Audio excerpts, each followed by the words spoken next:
Buhay ng pagsunod sa Panginoon. Isa pong katotohanan sa isang buhay ng mananampalataya na kapag ito po ay pinamuhay natin, no? Ngayon po ay titingnan natin ang living the Christian life. Payak para maunawaan po natin at makita po natin ang kalooban ng Diyos sa ating buhay. Now, posible po, alam niyo ba na posible na sa buhay ng isang tao na siya ay merong panlabas na tinatawag na katuwiran o kaya panlabas na anyo, pero pupwede na sa kanyang buhay ay wala talaga siyang tinatawag na Christian life. Gusto ko lamang dagdagan o kaya gusto kong actually enough na yung preaching ng ating elder last time, pero gusto kong tingnan yung dugtong ng chapter 7 verse 1. Sapagkat ang chapter 7 verse 1 ay kasama po doon sa talata, ito pong section na ito na napaka-crucial dito po sa chapter 6 beginning on verse 14 hanggang chapter 7 verse 1. Now, tingnan niyo po, let me begin from chapter 7 verse 1. Ito po ang sinasabi ng Biblia. Since we have these promises, sa ibang version po ay therefore. So, ibig sabihin kapag therefore, bumabalik siya doon sa tinatawag na mga naunang mga talata. Alam niyo ba, minsan ganyan ang way ng Panginoon para tayo ay kanyang mapaalalahanan. Gusto ng Diyos na alalahanin mo kung saan siya nanggagaling. Lord, Pastor, tama ba yun? Do I have to understand where God is coming from? Well, the answer is yes. Kasi ang sabi ka natin, pagka may conversation tayo, intindihin mo naman ako kung saan ako nanggagaling. Ang ibig lamang sabihin ay, ano ba ang sinasabi mo magmula nung una pa man?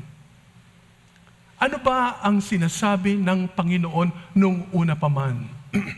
Imagine niyo po, we were made in the image of God. Ang plano ng Diyos ay, nilikha niya tayo ayon sa kanyang wangis, hindi dahil tayo ay kinakailangan, tayo ay mahalaga, hindi dahil na ang Diyos ay malungkot, hindi dahil na ang Diyos ay nangungulila.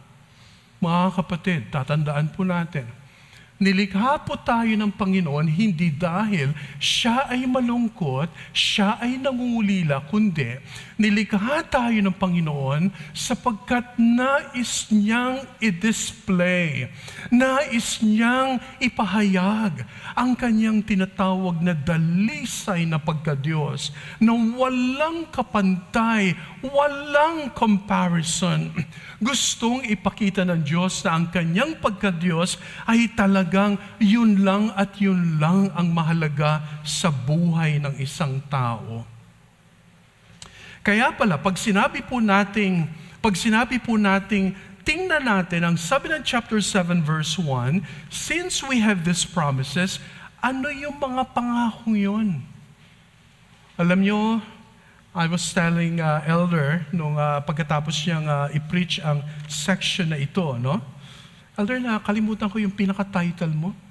Yung dito sa unequally yoke.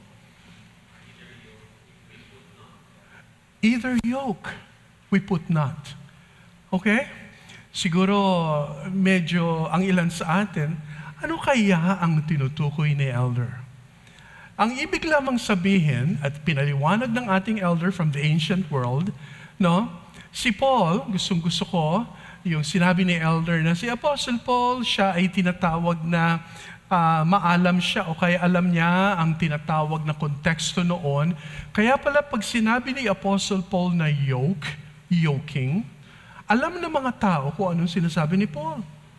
Hindi sila yung parang mga ngapapa. Ibig sabihin, gumagamit si Paul ng ilustrasyon at dito sa pamamagitan ng tinatawag na pakikipamatok sa Tagalog. Unequally yoke or yoking. Okay? At yan ay sa tinatawag na hayop. Naalala nyo, sabi ni Elder last time, kapag ka mule, kapag ka ox, hindi pwedeng magkaroon. Ang sabi na iba, ang yoking daw ay pwedeng intindihin parang crossbred. So, ibig sabihin, hindi po pwede. Ibig sabihin, ox sa ox, okay, mule sa mule. Horse sa horse, okay, at donkey sa donkey. Ano ang ibig sabihin ni Apostle Paul? Mahalaga para kay Apostle Paul sapagkat sa chapter 6 nakita natin, pwede pala nating tanggapin, abusuhin ang biyaya ng Diyos. Pag sinabi nating abusuhin, pag sinabi nating ma-misuse ang biyaya ng Diyos, ito ay kung ikaw at ako ay merong tinatawag na unequally yoking sa buhay natin. Ang sabi ni Elder was on target. Hindi lamang ito sa tinatawag na marriage. Hindi lamang ito sa tinatawag na magiging partner. Kundi ito ay may kinalaman din sa lahat ng uri ng tinatawag na partnership. Business partners, life partners, ano pa? Pag sinabi nating partners, ito ay mga tao na kung saan meron tayong tinatawag na ugnayan. Now, pag sinabi nating ugnayan, the main thing here basically ay ang tinatawag na gaano.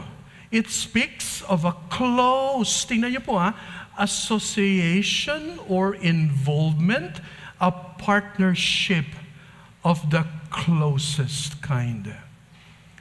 Kaya maliwanag sa ating church, yes, we have unbelieving friends. Totoo yun. Meron tayong mga kaibigan ng mga unbelievers at hindi natin sila inaitsapwera. Importante sila sapagkat the end result of our friendship with them ay ang tinatawag na pagkakataon na sila'y makakilala sa Panginoon. Tama ba? Hindi ba't yan ang ating goal? Kaya pala meron tayong mga friends na mga unbelievers na binigay ng Panginoon sa ating landas upang darating ang time na sila ay makakilala sa Panginoon. At syempre, pag sinabi natin mga taong dinadala ng Diyos sa ating buhay, sa ating landas, kasama na dyan ang mga professing Christians. Kasama na dyan ang mga unbelieving people. Kasama na dyan ang mga, sabihin natin, mga walang assurance, mga hindi sigurado. At maaring meron dyan, may pagkilala sa Panginoon, pero maaring gamitin tayo na makita po nila ang tinatawag na maliwanag na distinction. Now, in living the Christian life, naalala nyo, nabasa ko to sa isang napakagandang pastoral theology volumes na ang kanyang pangalan ay si Thomas Watson. Ang sabi niya ganito, when we live the Christian life, lahat ng means of grace ay gagamitin natin. Ano ibig sabihin ng means of grace? Mga paraan katulad ng halimbawa, fellowship. Ito, fellowship ito. Ang ating corporate worship. Ibang klase ito. Tingnan nyo, bakit ganito tayo kadami kapag araw ng linggo? Well, because we believe that the Bible is encouraging us, the Bible is teaching us na magkaroon tayo ng tinatawag na corporate worship as a body of Christ. Not forsaking the assembling of ourselves together as the manner of some is, but exhorting one another. Ina-exhort natin ang bawat isa. Ibig sabihin, pinupush natin ang bawat isa, minomotivate natin ang bawat isa na magpatuloy. Kaya alam niyo mga kapatid, in living the Christian life, dala-dala din natin yung encouragement na gusto nating ibigay sa bawat isa. Nararamdaman ba natin na kapag wala ang isa, kapag absent ang isang kapatid, naalala natin siya? At sabi ko nga sa inyo, may mga kapatid na kapag hindi natin nakita, nag-aalala tayo.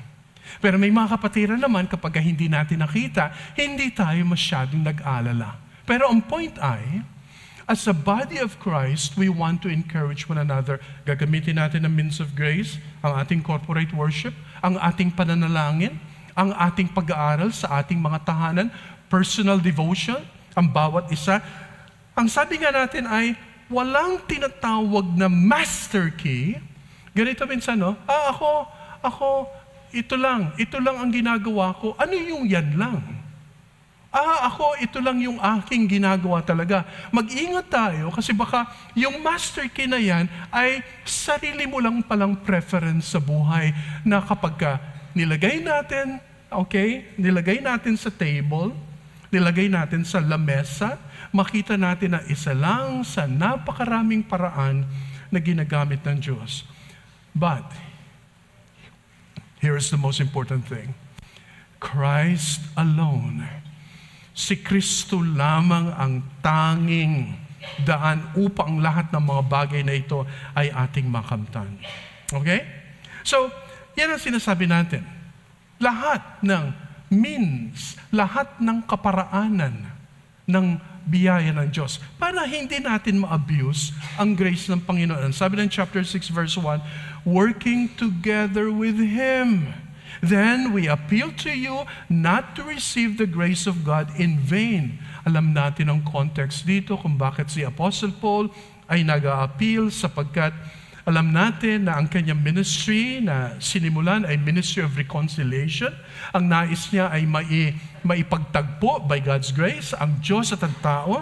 At ang bawat isa sa atin ay mga ambassadors. Ang bawat isa sa atin ay mga representatives. Kapag tayo pupunta sa mga lugar na wala pang, halimbawa, hindi nakilala ang ilang mga tao, we go and we bring the gospel. So, we use all the means of grace. Kaparaanan. Tatandaan natin. Ang dami tingnan nyo, friendship, prayer, silence, solitude. Ito yung mga means of grace. Corporate worship and so on. And then also, naalala nyo ba, when we live the Christian life, walang isang susi na sasabihin na isang kapatid na, ito lang ako. Okay? Ang dapat nating sabihin ay, si Kristo lamang at wala nang iba. Pero kung yung susing yan ay means of grace lamang, napakaraming pwede nating banggitin.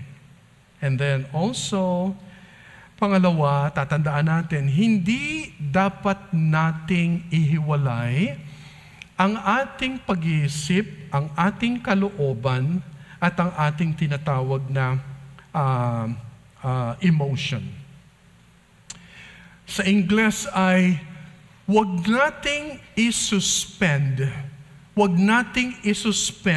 yung paggamit ng buong faculty ng ating pagkatao, nandyan ang ating intellect, will, and emotion. Wag nating ipaghiwalay ang tatlo.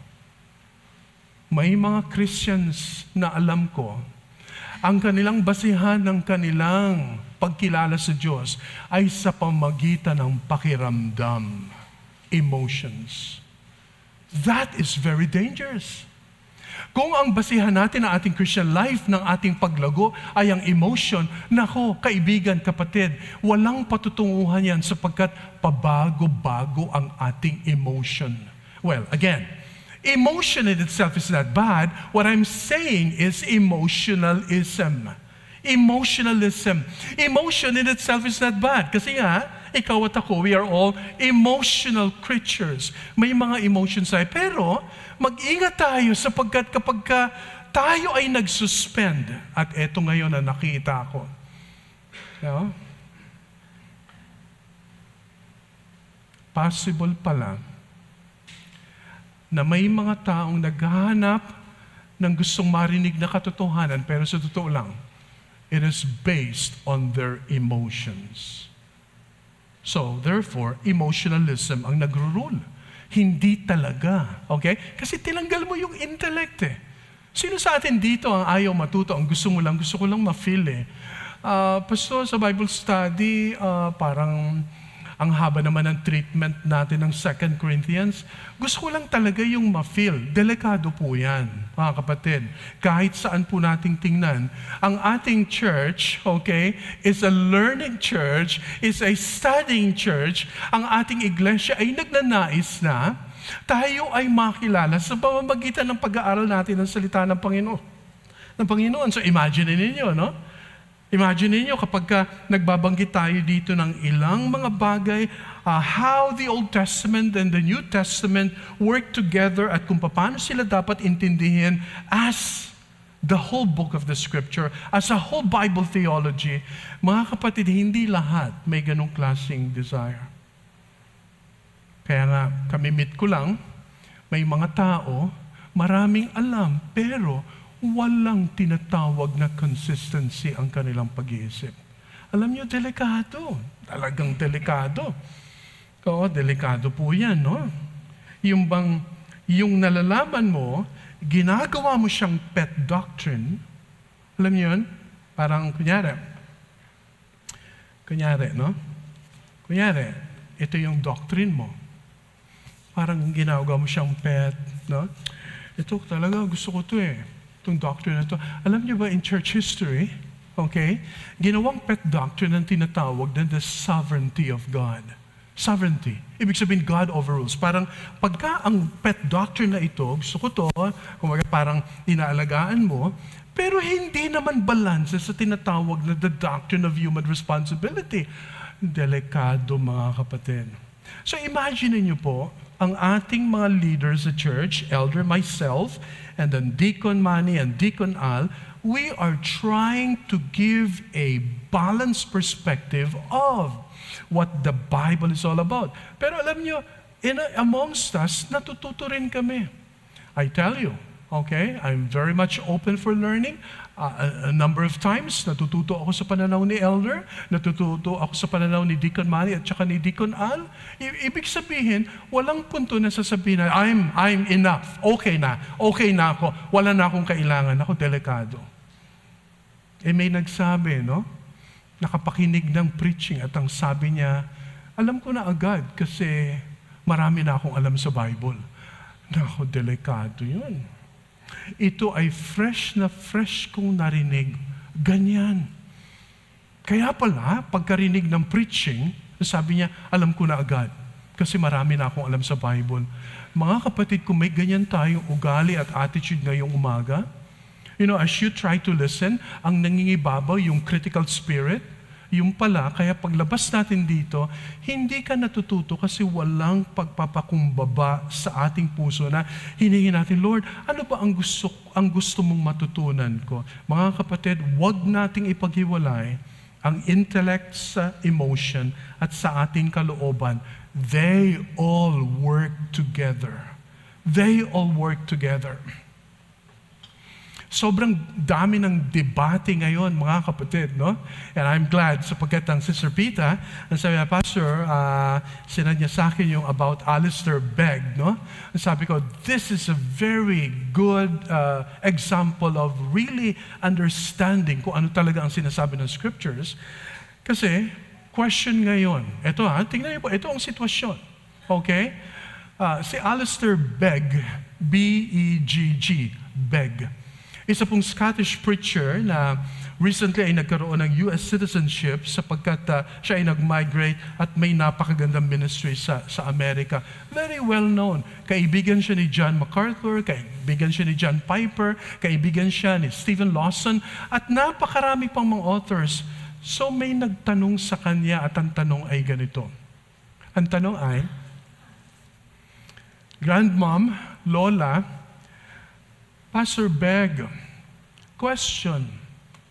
Nalilito ako.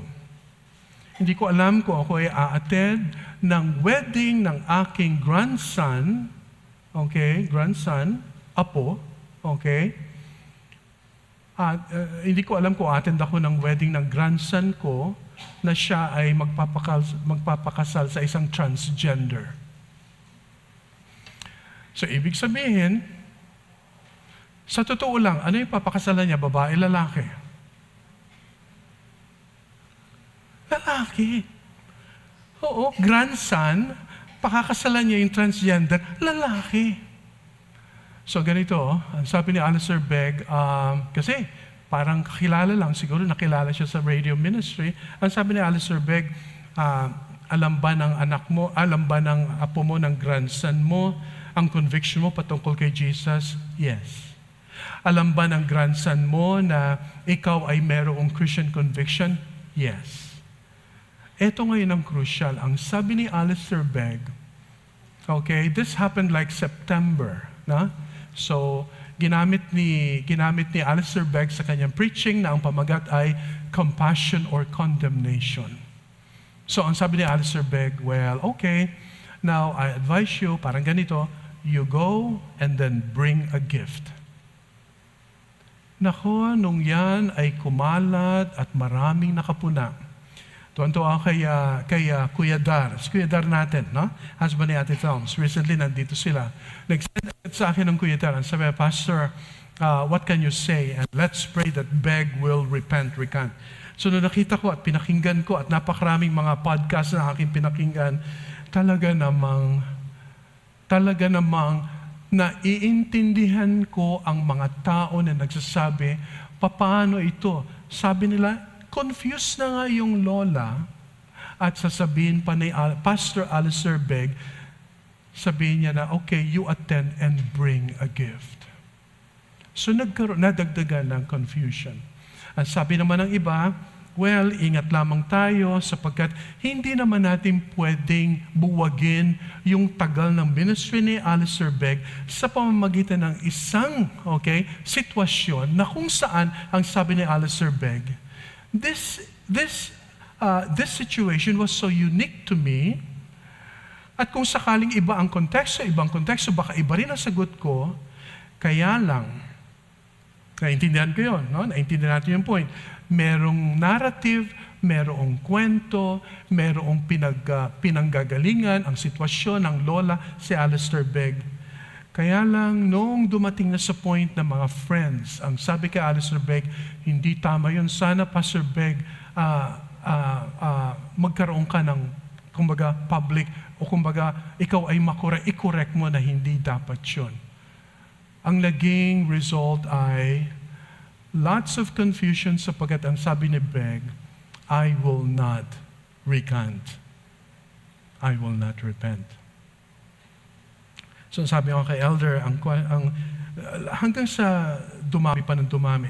Now, here's the reason why I'm saying this. Mga kapatid, kahit saan po natin tingnan, walang totoong wedding ang pwedeng mangyari sa grandson tsaka sa isang transgender. Can you call that wedding? Yan ba pwede nating tawaging kasalan? Wala eh.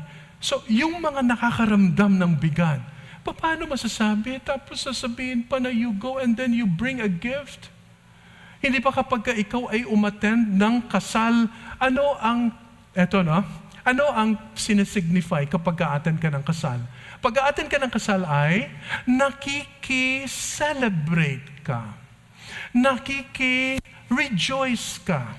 So maaring pa nga, pagka nagsalubong, maaring, the mere fact that you are there, nandiyan ang iyong presensya, nag-i-indicate ng tinatawag na celebration. At ang sabi ng iba, hindi tama yun. Mga kapatid, that is the point. Kaya importante yung bagay na yan, alam niyo kung bakit.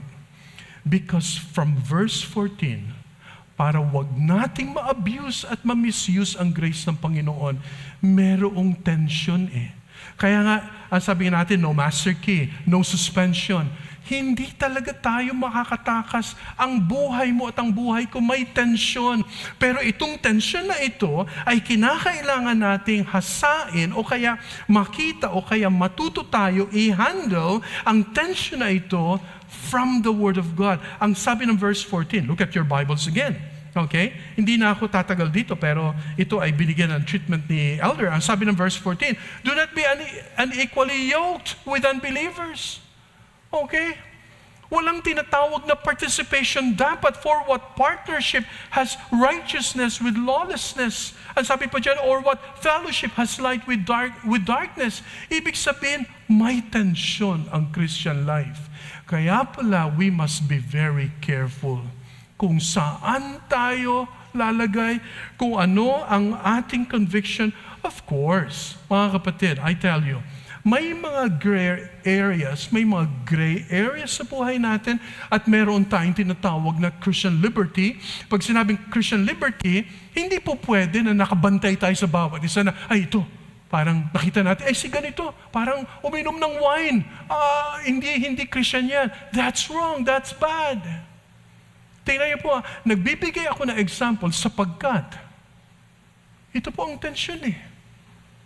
Okay? Meron isang Christian.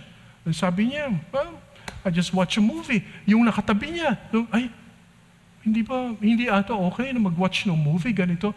Mga kapatid, what I'm saying is, yung bigat ng sinasabi dito, the tension between righteousness and wickedness, ay napakagabuk lamang when you use your Christian liberty and when you delve into gray areas. Kaya ang point ni Paul ay, we need to be very, very careful sa buhay natin. Maraming mga anak ng Diyos na stumble sa isang kapatid dahil careless siya. Aminado tayo? Careless. Naging careless yung isang kapatid. Naging careless, ibig sabihin, hindi siya naging careful. Dapat pala ang isang Christian ay tactful sa lahat ng aspeto ng ating buhay. Kaya naiintindihan ko minsan, yung mga nagko-comment, halimbawa, Kristiyanong babae, for example, Kristiyanong babae, pero kung paano siya, halimbawa, manamit, ay sa isang banda, nawawala ang tinatawag na modesty. Okay, let's be honest. Hindi ba totoo? Hindi ba't yan ay talagang, di ba? Ang sabi ng scriptures ay, avoid all appearances of evil. When we come together and when we live together the Christian life, hindi nawawala ang tensyon, but we should be aware, ito pong dinidiscuss ni Apostle Paul, kasi baka ma-abuse at ma-misuse ang biyaya ng Diyos. You see the tension between righteousness and wickedness? Gabok lang. Kaya, careful tayo. Kaya nga, di ba, parati nating sinasabi dito sa Paul, mag-ingat tayo, lalong-lalo na yung ating social identity. The way we use social media. Be very careful, mga kapatid. Hindi tayo mga legalists dito at sinasabi natin, okay, you should deactivate your Facebook account. No, we're not saying that. We're not actually going to that point that you have to deactivate your Facebook account. Ang point lamang natin ay, we need to be very careful. Kasi eto po eto yun Hindi lamang the tension between righteousness and wickedness, kundi the tension between light and darkness, and dyan sinasabi, God is light. Jesus spoke of Himself as the light of the world. Parang yan ang sinasabi ng 1 John 1:7, that to live in fellowship with God is to walk in the light as He is in the light. Okay? Alam niyo, kahapon sa Bible study, na-emphasize ko ulit, isa sa mga mottos natin diba sa church, enjoy life, but what? Enjoy life but avoid sin. Napakaganda ng pananaw na ito. You have to enjoy life but avoid sin. Paano mo ngayon ina-navigate yung bagay na yan in the light of the text? How can you ever enjoy life and avoid sin? Yung iba, sabi nila, ay nako, paano ma-enjoy ang buhay kapag walang sin? Paano ma-enjoy ang buhay kapag if you are not dancing on the edges? Mga kapatid, you see the point here? So, bakit ganito? Naging ganito na dahil we have received the promises. Ang sabi na chapter 7 verse 1, tingnan natin ulit, since we have these promises, beloved, let us cleanse ourselves from every defilement of body and spirit, bringing holiness to completion in the fear of God. So mga kapatid, question, may tanong ba? Bakit ganito? Pastor, ang buhay, no. we are not legalistic. I tell you, hindi. Hindi tayo legalistic. Kaya lang, tingnan niyo po mga kapatid, wag nating i-equate ang Christianity sa pamamagitan ng mga kasukatan na kung saan panlabas. Oo. Panlabas. Ang sukat halimbawa ng pagpapala para sa iyo ay kapag halimbawa ang pagpapala ay kapag may laman ang ating bulsa, yan ay pagpapala. Mga kapatid, I would say, not in itself. Not in itself. Sapagkat ang sinasabi ng text, ang sinasabi ng Bible ay, yung mga pinagpala ay yung mga taong merong spiritual bankruptcy sa kanilang sarili. Yung bang maranasan mo na walang-wala ka. Hindi mo naman sinasabi na, bankrupt ako. It's spiritual bankruptcy. It is an experience that, ang sinasabi, ang sabi doon ng Rock of Ages cleft for me, simply to thy cross I cling. Wala akong may offer sa iyo, Panginoon, but simply to your cross I cling. So mga kapatid, tension between Christ and Belial. Now, in the ancient times, ang Belial or Beliar, pwedeng, kunyari liar, Beliar, ito ay naging equivalent kay Satan nung intertestamental period. Okay? Ang ibig sabihin ay worthless. Ibig sabihin walang kwenta. So kapag sinabing Belial, okay, tantamount, o kaya equivalent siya sa tinatawag na in the ancient world, Old Testament, no, worthless, hopeless. Naging Satan at saka naging devil. So, anong tension, anong concord between Christ and Belial? Wala. Pwede ba nating tingnan ito? Pwede ba nating minsan pa? Kaya alam niyo mga kapatid, paalaala muli sa bawat isa. Papaano natin pinagtatagpo minsan ang conviction natin dahil kay Kristo at ang conviction natin, okay, motivated by sin, the world, the flesh, and the devil.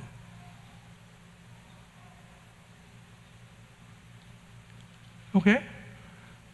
Parang, Pastor, kung kailan tayo naging Christian, no, talagang napapaisip po ako ng gusto. Totoo. Kasi kung ikaw ay hindi napapaisip ng gusto, kung hindi ikaw nag-iisip ng gusto, ang sabi nga natin parati, diba? God is not in the habit. God is not in the habit of blessing empty minds. Hindi nagbe-bless ang Panginoon kapag ka-empty yung ating mga minds.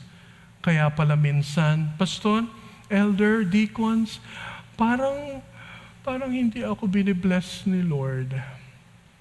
Kasi walang feeding. Walang tinatawag na objective, walang tinatawag na propositional, walang tinatawag na rigor in the study of the Word.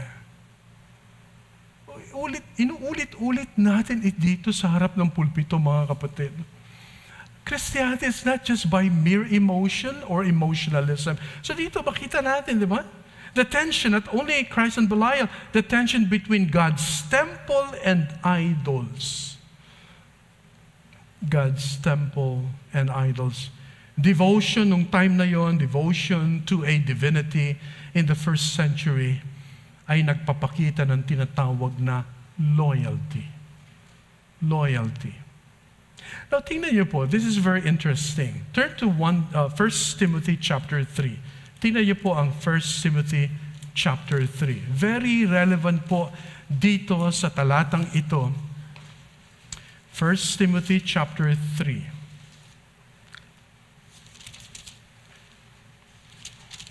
Hindi ba ang Timothy, ang 1 Timothy, 2 Timothy, and Titus, ito po ay parang tinatawag na manual ng church? Di ba? Andito yung mga qualifications ng mga leaders, qualifications ng mga deacons. Tingnan niyo po ang sinabi ng verse. Simulan ko muna verse 14. Chapter 3. Look at verse 14. The mystery of godliness. Tingnan niyo po. I hope to come to you soon, but I'm writing these things to you so that. So in other words, Paul he has been wanting to see Timothy na kung saan ay si Apostle Paul ay gusto niyang puntahan si Timothy sa Ephesus. Verse 15, if I delay, you may know how one ought to behave in the household of God. Tingnan niyo po.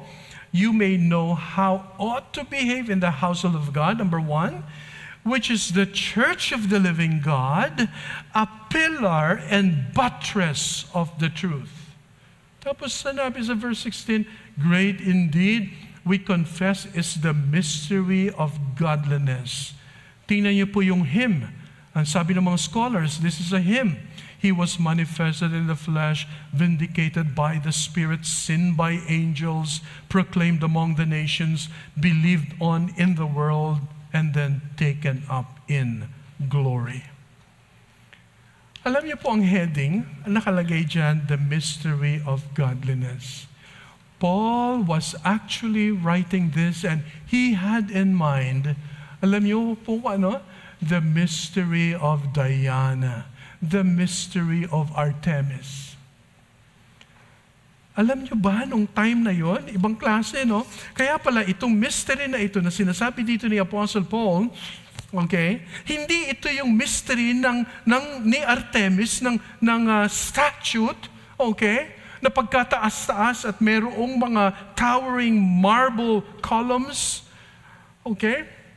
Hindi yun ang sabi niya, kundi the mystery, not of Artemis, but the mystery of godliness.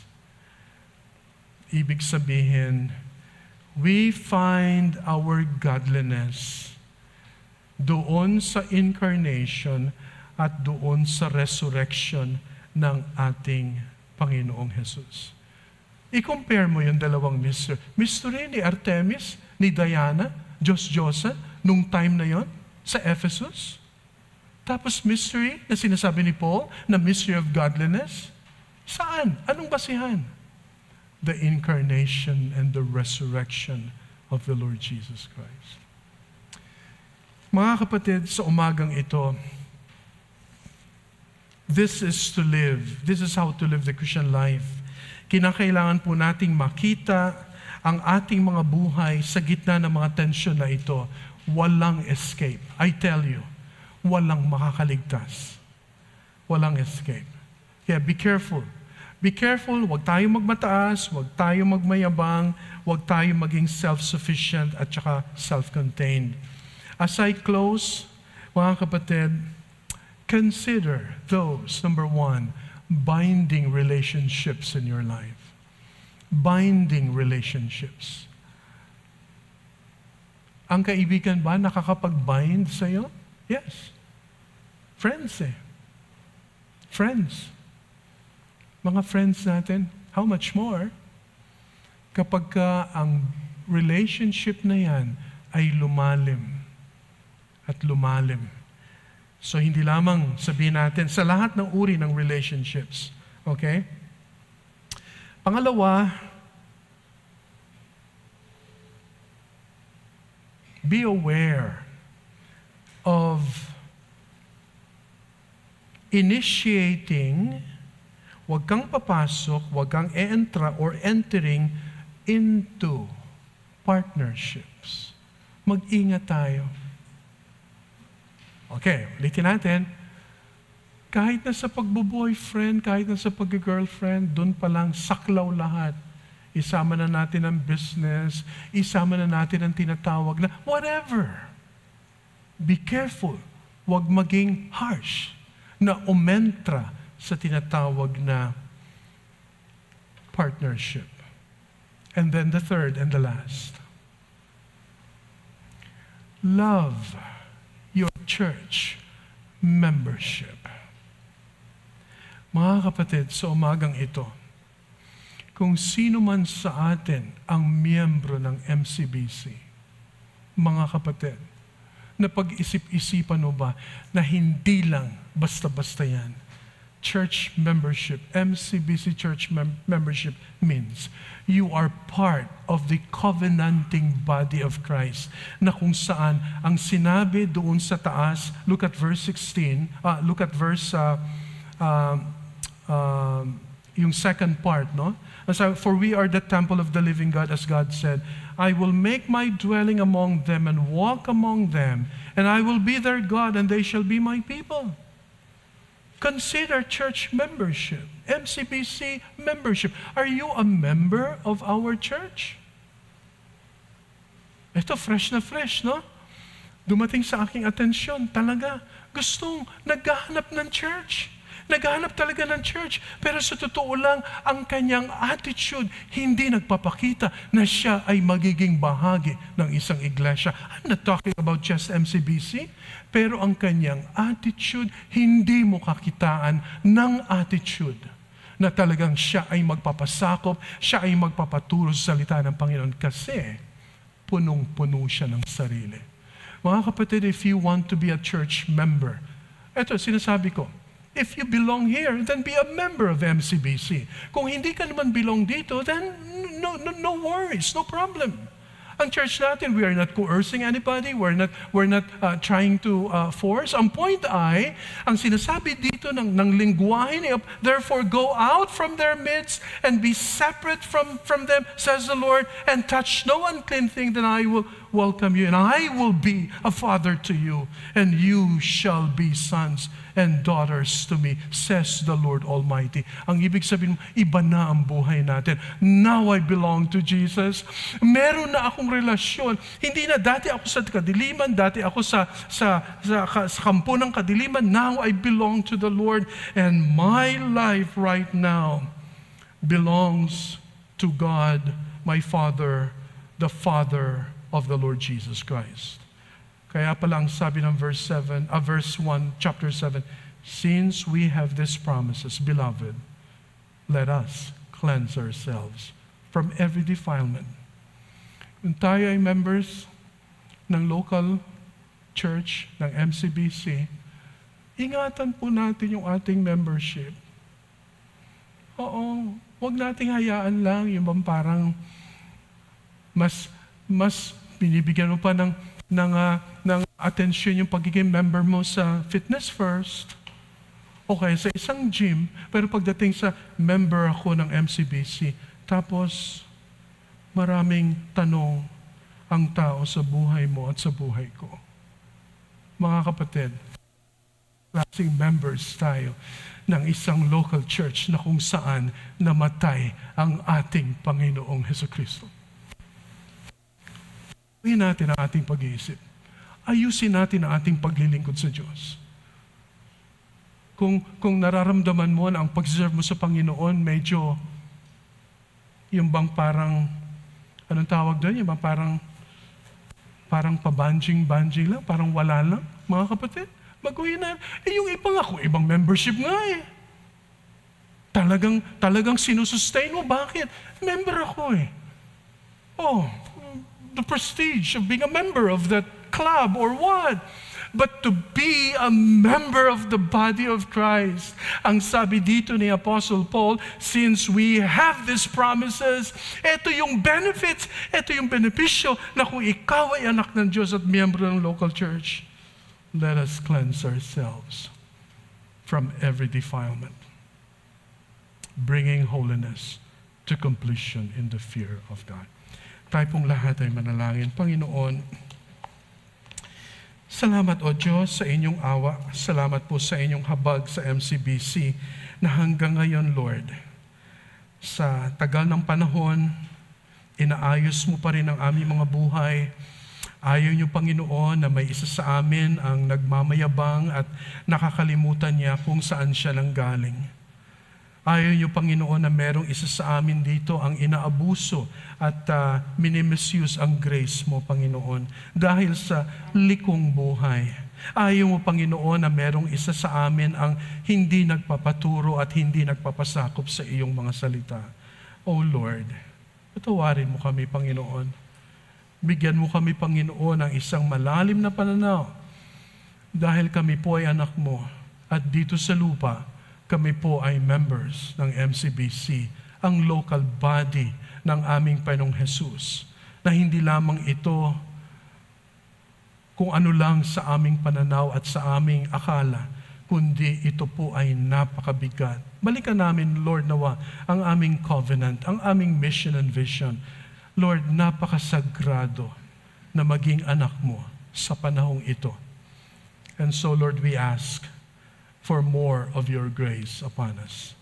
Thank you, Lord. In Jesus' name, amen.